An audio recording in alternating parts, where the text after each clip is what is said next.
സുഗ്ര വ്ലോഗിലേക്ക് എല്ലാവർക്കും സ്വാഗതം. അപ്പൊ ഗൈസ്, ഞങ്ങൾ ഇന്ന് രാത്രി ഒന്ന് ബീച്ചിൽ പോവാണ്. അപ്പോൾ ഈ വലിയും കൂടെ ബീച്ചിൽ പോവാനായിട്ട് ഒരുങ്ങി ഇപ്പോണ്ട്. റെഡി കൊച്ചായും സൗദും കൂടെ കാറി കയറി ഇരുന്ന് കഴിഞ്ഞു.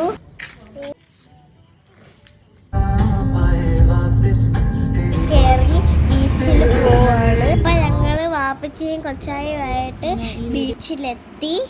അപ്പൊ അതാവത് കൊച്ചാടെ തോളി കയറി ഇരുന്നപ്പോൾ അലിക്കും കൊച്ചാടെ തോളി കയറി ഇരിക്കണമെന്ന് പറഞ്ഞു. അപ്പോൾ വാപ്പച്ചിയാണെങ്കിൽ അലിയെ എടുത്ത് തോളി ഇരുത്തി. ഉമ്മ ബീച്ചിൻ്റെ സൈഡിൽ കൂടെയൊക്കെ ഇങ്ങനെ നടന്നു, കാഴ്ചയൊക്കെ കണ്ട് നടന്നു.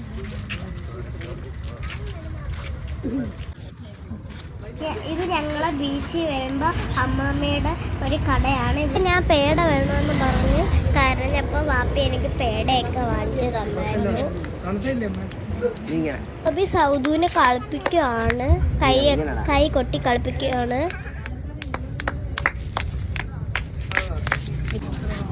കുഞ്ഞെ വെയിറ്റ് ചെയ്യുകയാണ് കോഫിക്ക് വേണ്ടി. വാപ്പി അവിടെ ഇരുന്ന് ഒരു ചെയറിൽ ഇരുന്ന് കോഫി കുടിക്കുകയാണ്. ഉമ്മിയും കോഫി കുടിക്കുകയാണ്. ഞാൻ ഉമ്മിയുടെ അടുത്ത് നിന്ന് പേട തിന്നുവാണ്. കൊച്ചാണെങ്കിൽ സൗദിനെ ഒരു കൈ പിടിച്ചിട്ട് കോഫി കുടിക്കുകയാണ്. പിന്നെ കോഫി കുടിക്കുകയാണ്.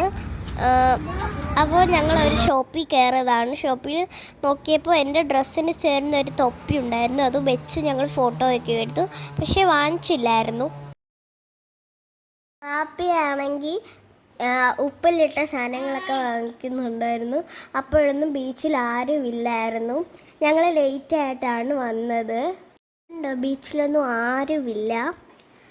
അതുകൊണ്ട് ഞങ്ങൾക്ക് കളിക്കാനൊക്കെ പറ്റി. ഉപ്പിലിട്ട സാധനം വാങ്ങിച്ച് എല്ലാവരും തിന്നുകൊണ്ടിരിക്കുമ്പോൾ സൗദു ആണെങ്കിൽ എനിക്കും വേണമെന്നും പറഞ്ഞ് കരഞ്ഞ് പാപ്പിച്ചി അപ്പം ഔദുവിൻ്റെക്ക് കൊടുത്തു. ശരിയായിട്ട് അതവരെ ഞങ്ങൾ ടവലൊക്കെ ബീച്ചിൽ കൊണ്ടുപോയായിരുന്നു, സൗദുവിനെ ടവൽ വിരിച്ച് തറയിരുത്താനായിട്ട്. അപ്പോൾ സൗദു മണ്ണ് വാരി തിന്നുമായിരുന്നു. അതുകൊണ്ട് ഞങ്ങൾ എപ്പോഴും ടവലൊക്കെ കൊണ്ടുപോയിട്ടാണ് എന്നിട്ട് അവിടെ ഇരുത്തും. അങ്ങനെ ഞങ്ങൾ സബിയും അലിയൊക്കെ ആയിട്ട് ബീച്ചിലൊക്കെ ഓടുകയും ചാടുകയൊക്കെ ചെയ്തു, കളിച്ചു. ഓനെ നേരെ ഇരുന്ന് കളിച്ചു. പിന്നെ ലേറ്റ് ആയതുകൊണ്ട് ഞങ്ങൾ പെട്ടെന്ന് ബീച്ചിൽ നിന്ന് ഇറങ്ങി. ഇവിടെ ഒന്നും ഒരു കാറും ഇല്ലായിരുന്നു, അങ്ങ് ദൂരെ ആയിരുന്നു കാറ്. അപ്പം ഞങ്ങൾ കുറേ നേരം കളിച്ചു. ഞങ്ങൾ കാറിൻ്റെ അടുത്തോട്ട് നടന്നു. കാറങ്ങ് ദൂരമായിരുന്നു, ഇവിടെ ഒന്നും ആരും ഇല്ലായിരുന്നു. എല്ലാവരും പോയി. ഞങ്ങളെല്ലാവരും കാറിൽ കയറി. ഞങ്ങളെ വീടെത്താറായി. ഇപ്പോൾ സമയം 10:39 ആയിട്ടുണ്ട്. അപ്പോൾ ഇന്ന് നല്ലൊരു ഈവനിങ് ആയിരുന്നു. ഞങ്ങൾ വീട്ടിലെത്തി. ഇനി ഞങ്ങൾ പോയി കിടന്ന് ഉറങ്ങട്ടെ.